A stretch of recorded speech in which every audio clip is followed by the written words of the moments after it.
감사합니다.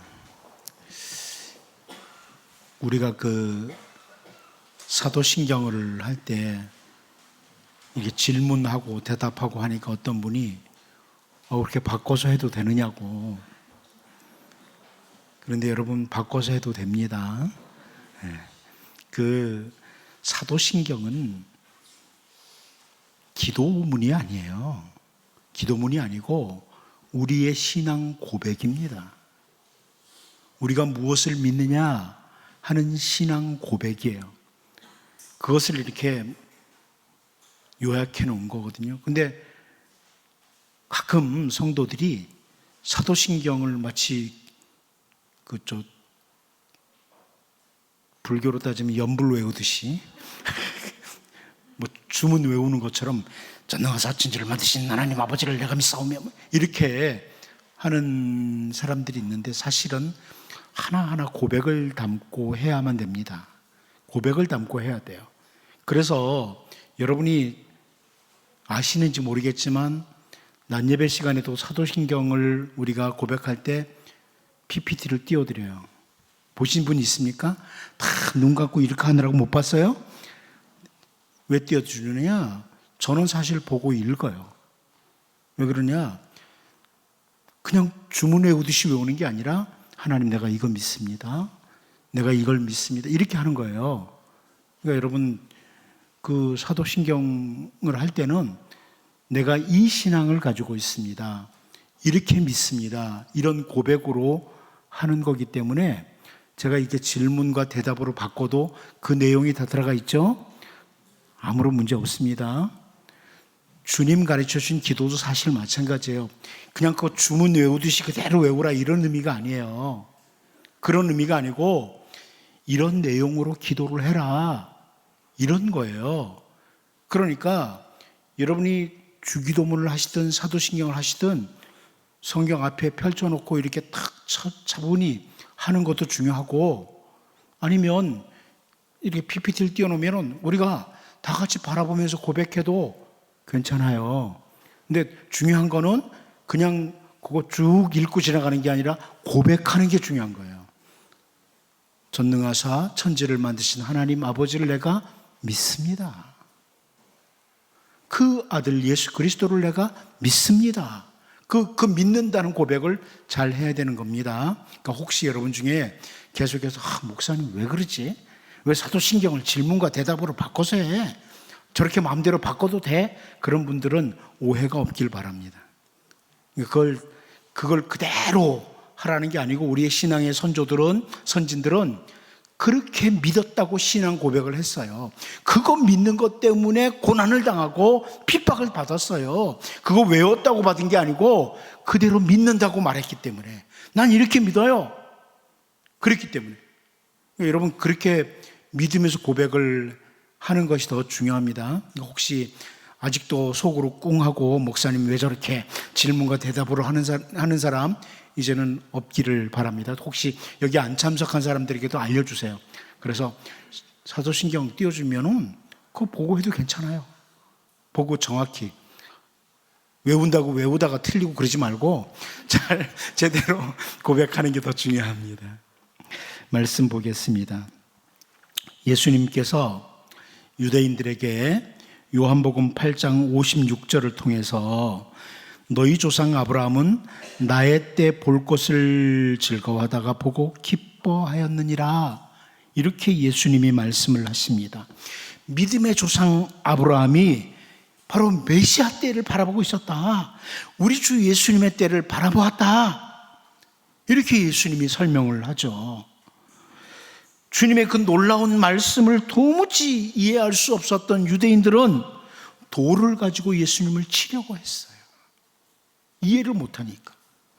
우리가 또한 주님이 하신 말씀 가운데 누가복음 10장 24절을 보면 내가 너희에게 말하노니 많은 선지자와 임금이 너희가 보는 바를 보고자 하였을 때 보지 못하였으며 너희가 듣는 바를 듣고자 하였을 때 듣지 못하였느니라, 이렇게 말씀하세요. 이 메시아 시대죠. 메시아 시대. 이것을 믿음의 조상 아브라함도 많은 선지자들도 왕들이 바라보고 기대했던 시대가 바로 메시아 시대다. 선지자 이사야도 역시 이사야 42장 1절에서 내가 붙드는 나의 종, 내 마음에 기뻐하는 자, 곧 내가 택한 사람을 보라. 내가 나의 영을 그에게 주었은즉 그가 이방에 정의를 베풀리라. 이렇게 선포를 합니다.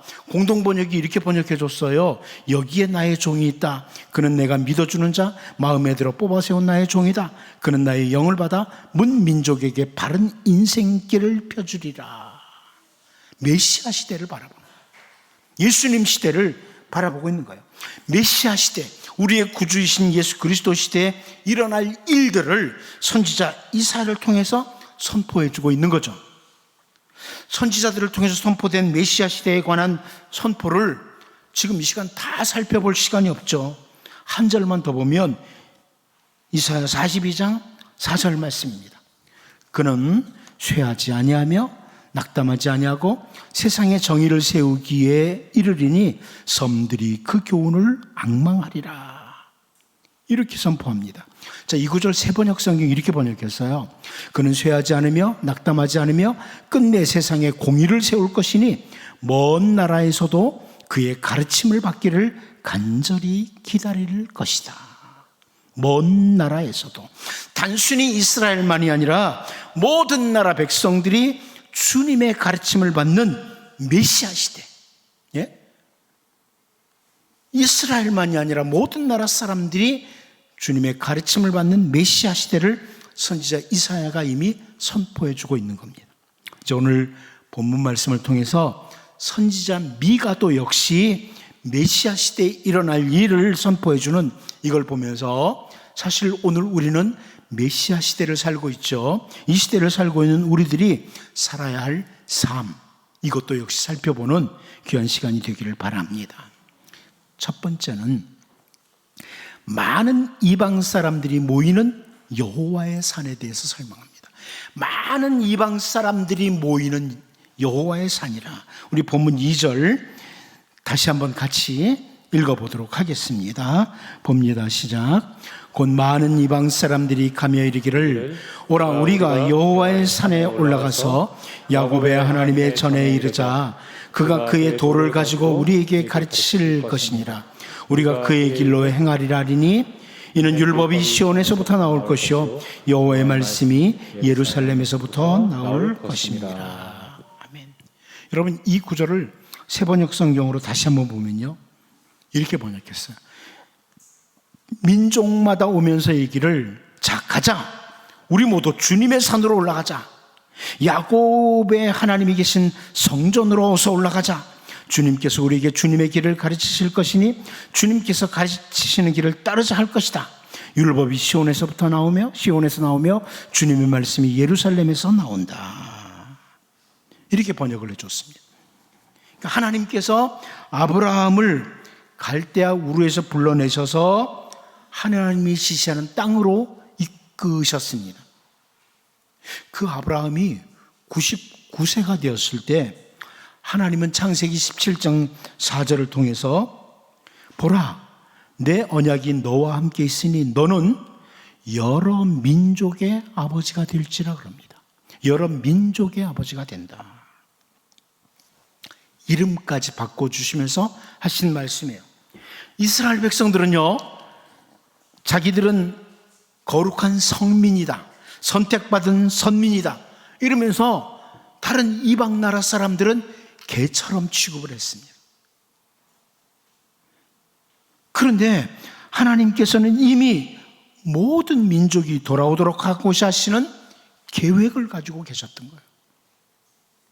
아브라함의 후손들뿐만 아니라 모든 민족이 하나님께로 돌아오기를 바라는 계획을 세우신 거예요. 제가 아침에도 설명드렸지만 이스라엘을 가리켜서 제사장 나라라고 하신 것도 역시 모든 민족이 돌아오기를 기다리시는 하나님의 마음을 잘 보여줘요. 모든 열방이 주께로 돌아오기를 바라는. 그런데 오늘 본문 말씀을 통해서 선지자 미가는요, 우리 주님의 시대, 메시아 시대가 되면 많은 민족들이, 이방 민족이라고 무시를 당했던 이런 사람들 가운데서도 여호와의 산으로 올라오는 무리들이 많아질 것이다. 이렇게 선포해주고 있습니다. 여러분, 스가랴 8장 20절에서 22절 말씀도 보면 만군의 여호와가 이와 같이 말하노라. 다시 여러 백성과 많은 성읍의 주민이 올 것이라. 이 성읍 주민이 저 성읍에 가서 이르기를 우리가 속히 가서 만군의 여호와를 찾고 여호와께 은혜를 구하자면 나도 가겠노라 하겠으며, 많은 백성과 강대한 나라들이 예루살렘으로 와서 만군의 여호와를 찾고 여호와께 은혜를 구하리라. 이렇게 설명해 주고 있습니다. 우리가 그 시대를 살고 있어요. 많은 백성, 강대한 나라들도 예루살렘으로 온다. 이 말씀이 성지순례 간다고 예루살렘에 가는 그걸 말하는 게 아닙니다. 바로 여호와의 산에 하나님께로 오는, 하나님께로 돌아오는 메시아 시대를 보여주는 거예요. 하나님을 찾는, 하나님께 은혜를 구하는, 이게 이스라엘만이 아니라 모든 열방이 그런다. 우리가 바로 그 시대를 살고 있어요. 그래서 우리 사실 이스라엘 사람들로 보면 사도 바울이 에베소서 말한 것처럼 우리는 외인이에요. 이방 사람들이에요. 그런데 오늘 우리가 예수님으로 말미암아 하나님을 찾는 거예요. 여호와의 산에 오르는 거죠. 여러분, 이것은 또한 우리에게 주어진 사명이 무엇인지를 인식하도록 해줘요. 이 말씀은 많은 민족이 하나님께로 돌아온다. 이 말씀은 우리가 가져야 될 사명이 뭐냐? 모든 민족, 모든 열방이 주님께로 돌아오기를 소망하며 우리가 주님의 도구로 사용되도록 기도해야 됩니다. 우리 민족뿐만 아니라 모든 열방이 주께로 돌아오기를 바라는 마음으로 우리 모두가 같은 사명을 가진 거예요. 어느 교회는 선교하는 교회, 어느 교회는 주일학교를 잘하는 교회, 어느 교회는 무슨 교회, 이런 게 아니에요. 교회는 균형이 잡혀야 돼요. 균형 잡혀야 돼요. 우리는요, 그 어려운 이웃들 사회에 봉사도 해야 돼요. 구제도 해야 돼요. 교육도 잘해야 돼요. 선교도 해야 되고, 특별히 우리가 먼저 예배하는 자로 서야 돼요. 이 모든 것들이 균형이 잡혀야 되는 거예요. 교회가 우리 교회는 이런 교회 됐으면 좋겠어 하면서 한쪽으로 치우치는 것은 어리석은 거예요. 교회는 모든 면에서 균형이 잡혀야 되는데 그 중에 하나가 선교입니다. 열방이, 모든 민족이 주님께로 돌아오기를 소망하고 우리 상암교회도 그 일을 한쪽 영역에서 수행을 해야 돼요. 이 일도 수행해야 되는 거예요. 우리 여러분 정말 좋은 예배자로 서야 되고요, 다음 세대에게 좋은 교육자로 서야 돼요. 그리고 이 힘들고 어려운 세대의 수많은 사람들에게 섬기고 봉사하는 교회가 이런 사역도 잘해야 돼요. 하지만 선교의 사역도 해야 돼요. 균형이 잡혀야 되는 거예요. 어느 걸 더 많이 하느냐 조금 하느냐 이런 게 아니고 균형이 잘 잡히도록 해야 돼요. 오늘 말씀은 메시아 시대에 많은 민족이 주께로 돌아온다, 이걸 보면서 우리에게 주어진 사명, 하나님 우리 교회를, 우리를, 나를 사용하여 주옵소서. 어찌하든지 내가 주님의 도구로 사용되기를 원합니다. 이런 메시아 시대에 정말 주님이 필요라는 이런 하나님의 사람들로 설 수 있기를 바랍니다. 두 번째로 우리가 오늘 본문에서 볼 것은, 그러면 여호와의 산은, 여호와의 산에 대해서 설명하는 것을 보려고 합니다. 우리 본문 2절을 다시 한번 읽어보도록 하겠습니다. 같이 봅니다. 시작. 곧 많은 이방 사람들이 가며 이르기를 오라, 우리가 여호와의 산에 올라가서 야곱의 하나님의 전에 이르자. 그가 그의 도를 가지고 우리에게 가르치실 것이니라. 우리가 그의 길로 행하리라 하리니 이는 율법이 시온에서부터 나올 것이요 여호와의 말씀이 예루살렘에서부터 나올 것입니다. 자, 여기 보면 여호와의 산에 대해서 세 가지로 설명을 해줘요. 이 히브리어 성경으로 보면 세 가지로 설명해 주는데, 첫 번째가 뭐냐면 하나님의 전이라고 표현되어 있습니다. 하나님의 전. 이 여호와의 산에 대해서 하나님의 전이라고 설명을 하죠. 여호와의 산에 올라가자, 여호와의 전에 이르자. 이게 이제 여호와의 산을 여호와의 전이라고 표현되는데, 여호와의 전이라는 이 표현은 정확히 히브리어를 번역하면 여호와의 집이에요. 여호와의 집. 예. 야훼 바이트라고 돼 있어요. 집이에요. 하나님의 집, 여호와의 집. 다시 말하면 하나님이 임재하시는 곳을 가리키는 거예요. 여호와의 산이 뭐냐? 하나님의 전이다. 하나님이 임재하시는 거다. 여러분, 우리 집 그러면 그 집에 사는 사람이 있잖아요. 여호와의 집 그러면 그 집에는 하나님이 계신다. 이걸 보여주는 거죠. 우리 주님이 마태복음 18장 20절을 통해서 두세 사람이 내 이름으로 모인 곳에는 나도 그들 중에 있느니라 이렇게 말씀하셨어요. 그러니까 오늘 우리가 예수님의 이름으로 모였잖아요. 여기 예수님 계십니다. 믿으시나요? 예수님이 임재하신 거예요. 우리 주님이 말씀해놓고 지키지 않으시는 분이 아니잖아요. 근데 우리가 주님의 이름으로 여기 모였어요? 그러면 우리의 육신의 눈에는 보이지 않지만 주님이 임재하신 거예요. 그래서 이곳은 주님의 집이 되는 거예요. 주님의 집이 되는 거예요. 우리 다 집에 가고 텅 비어 있으면 여기 주님의 집인가요? 아니에요. 이 건물이 중요한 게 아니라는 거예요. 하나님의 백성들이 모일 때, 하나님의 백성들이 주님의 이름으로 모일 때 이것이 주님의 집이 되는 거예요. 그리고 이것이 곧 주님의 집이니까 이곳이 성전이 되는 거예요. 그러니까 성전이란 말을 제가 이 건물을 가지고 성전이란 말을 쓰지 말라 하는 이유가 거기 있어요. 건물은 그냥 건물이에요. 그런데 이곳에서 주님의 백성들이 모이면 성전이 되고 주님의 집이 되는 거예요. 이곳에서 여러분들이 모여가지고 여기저기 흩어앉아서 화투를 치면 여기가 뭐가 돼요? 여기는 도박장이 되는 거예요. 하나님의 집이 아니라. 그러니까 이곳에서 매일 성도들끼리 서로 싸우고 헐뜯고 그러면 이곳이 무엇이 돼요? 싸움터가 되는 거예요. 전쟁터가 되는 거예요. 이해가 되시죠? 이곳은 주님의 이름으로 함께 모여 예배하고 기도하고 성도의 교제를 나눌 때 주님이 임재하세요. 그리고 여기는 성전이 되는 거예요. 절대로 건물이 성전이 아닙니다. 사람들이 가끔 이제 교회당 건축할 때 성도들 독려하려고 막 돈 헌금 많이 내라고 하려고 성전 건축하자 그러는데 성전 건축 아니에요. 그냥 교회당 건축이에요. 그런데 우리가 모여서 예배하면 이곳이 성전이 돼요. 우리가 모여서 기도하면 성전이 돼요. 이 원칙을 놓치지 않았으면 좋겠어요. 그냥 무조건 말을 쓰는 게 아니라. 여기 주님의 하나님의 전이 된다. 하나님의 집이 된다. 하나님이 임재하신다는 거예요. 여러분, 이곳에 늘 하나님이 임재하시도록 이곳은 기도하는 자리요, 예배하는 자리요, 성도의 아름다운 교통이 있는, 교제가 있는 이런 자리로 우리가 만들어 가야 돼요. 그러면 언제나 우리가 모일 때 주님이 임재하십니다. 또 여호와의 산에 대해서 두 번째는 뭐라고 표현하냐면 시온이라고 표현합니다. 시온이라. 이 시온이라는 히브리어 단어는 보호받는, 양지바른, 요새 이런 의미를 가진 단어예요.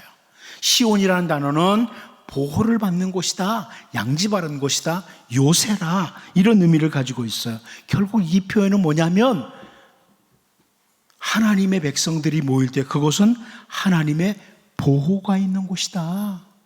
하나님이 보호가 있는 안전한 곳이다. 이게 바로 여호와의 산이라는 겁니다. 여러분, 그러므로 여러분의 가정을 어떻게 해야 돼요? 가정에서 늘 함께 가족끼리 모여서도 예배하고 같이 기도하고 이렇게 하면 그곳이 시온이 되죠. 하나님의 보호를 받는, 하나님의 안전함이 있는 그런 곳이 되는 거예요. 그러니까 예배당 올 때는 거룩하게 하고 집에 가서 맨날 싸우고 그러지 마시고, 집도, 여러분의 가정도 하나님의 보호가 임하는 시온, 이 교회당도 하나님의 보호와 안전이 있는 시온이 될 수 있도록 우리는 기도하고 추구해야 돼요. 주님의 백성들을 보호하시는 하나님, 하나님의 백성들이 하나님의 말씀 안에 있을 때 안전하게 보호되는 것이 바로 여호와의 산이다. 이렇게 두 번째 설명하죠. 세 번째 표현은 뭐예요? 예루살렘이라고 합니다. 예루살렘. 예루살렘은 우리가 잘 알고 있듯이 무슨 뜻이에요? 평화의 터전이란 뜻입니다. 예루살렘, 평화의 터전이라. 하나님이 주시는 참된 평화가 임하는 곳. 살렘, 샬롬이 임하는 곳이다. 이게 예루살렘이에요. 평화의 터전. 여러분, 이 여호와의 산에 대한 이런 표현들은 메시아 시대에, 이 메시아 시대에 주님의 백성들이 모이는 교회, 주님의 백성들이 함께하는 가정, 이곳이 하나님이 임재하신다는 것, 또 그곳에서 하나님이 보호하시고 평화를 주시는 곳이 된다. 이래서 우리가 모이는 곳에, 우리가 있는 곳을 여호와의 산으로 만들도록, 특별히 우리가 이렇게 교회당을 건축하고 교회에 이렇게 모여있는 이곳은 언제나 소위 여호와의 산이 되도록, 메시아 시대를 살고 있는 우리가 여호와의 산이 될 수 있도록, 여러분, 이곳이 높아야지만 여호와의 산이 아니라 아까 방금 말씀드린 것처럼 하나님이 임재하시고 하나님의 보호가 있고 하나님이 주시는 평화가 임하는 그 장소로 우리가 만들어가는, 이것은 하나님이 주시는 것. 이제 날마다 이곳에서 예배하고 기도하고 좋은 교제와 말씀이 넘침으로 이곳이 바로 여호와의 산이 되는 이런 은혜가 우리에게 임하기를 바랍니다. 마지막 세 번째는 그러면 여호와의 산에서 나오는 것이 있다는 것을 설명합니다. 여호와의 산에서 나오는, 우리 본문 2절을 다시 한번 읽어보겠습니다. 봅니다. 시작. 곧 많은 이방 사람들이 가며 이르기를 오라 우리가 여호와의 산에 올라가서 야곱의 하나님의 전에 이르자 그가 그의 도를 가지고 우리에게 가르치실 것이니라. 우리가 그의 길로 행하리라 하리니 이는 율법이 시온에서부터 나올 것이요 여호와의 말씀이 예루살렘에서부터 나올 것입니다. 아멘.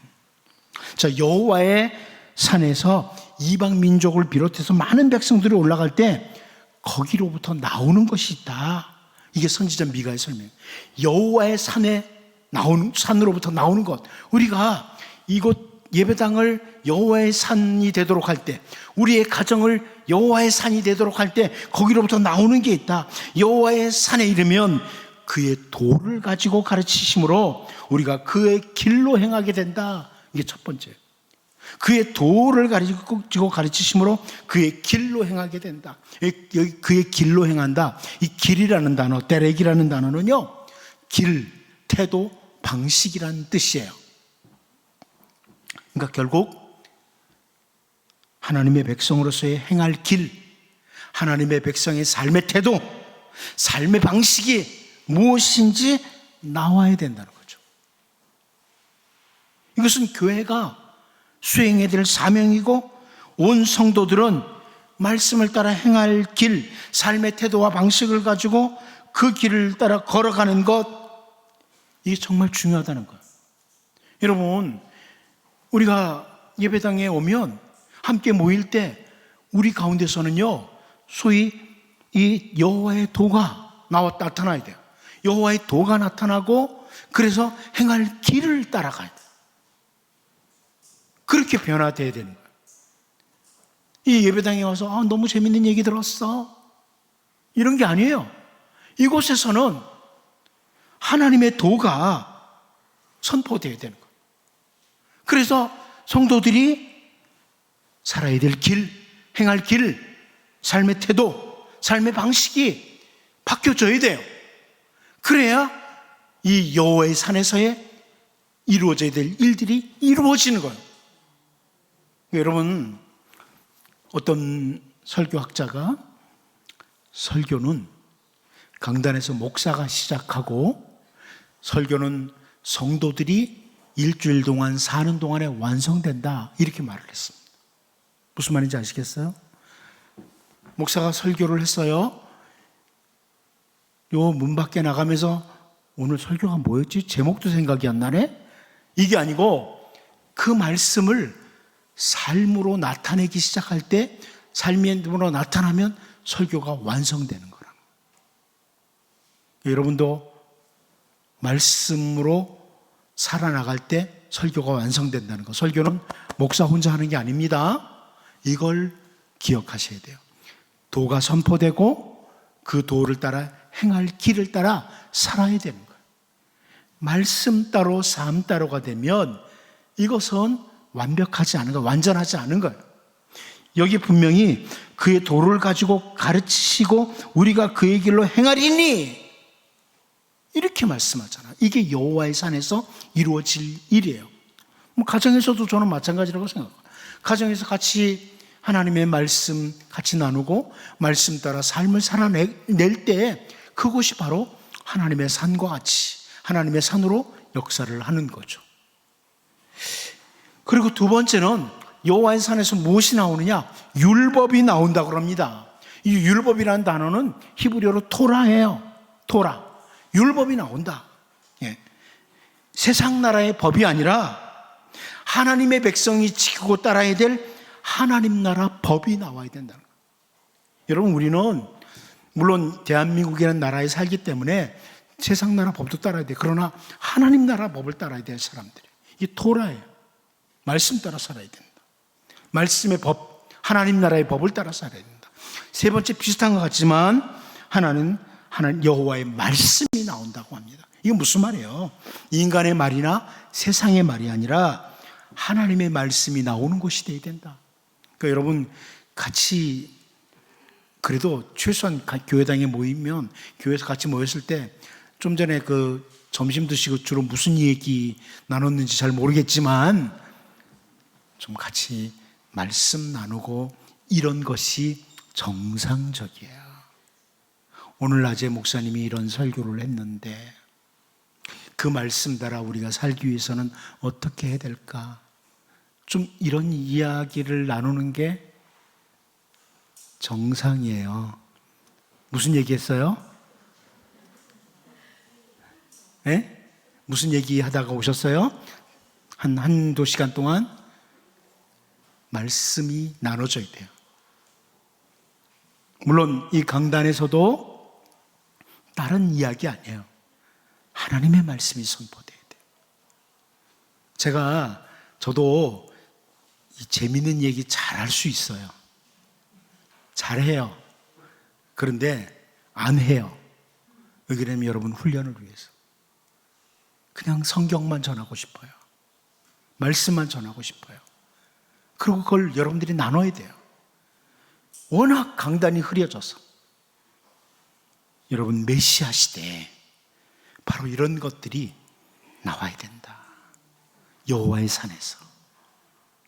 이제 오늘 말씀을 기억하면서 정말 우리가 메시아 시대를 살고 있는데 우리가 모일 때 여호와의 산이 되는데 이곳에서 정말 여호와의 산답게 하나님의 말씀이 왕성해지는 이곳에서 더 왕성한 기도가 있는 이런 우리 교회 공동체 여호와의 산이 되는 메시아 시대의 아름다운 공동체로 세워져 갈 수 있기를 바랍니다. 기도합니다. 하나님 아버지, 이제 메시아 시대를 살고 있는 우리들이 정말 모든 민족 모든 열방이 주께로 돌아오기를 소망하며 주님의 도구로 사용되는 우리가 되게 도와주시옵시고 우리가 모이는 곳 여호와의 산이 되는 하나님의 임재가 있고 하나님이 보호해 주시고 참된 샬롬이 있는 여호와의 산이 되게 도와주시고 늘 우리가 모일 때 걸어가고 행해야 될 길, 삶의 태도와 방식이 잘 배워지며 따르게 하시고 하나님의 법을 따라 살아가고 말씀에 기울이고 말씀이 나누어지는 정말 아름다운 신앙 공동체, 메시아 공동체가 되게 하여 주옵소서. 예수님의 이름으로 기도하옵나이다. 아멘.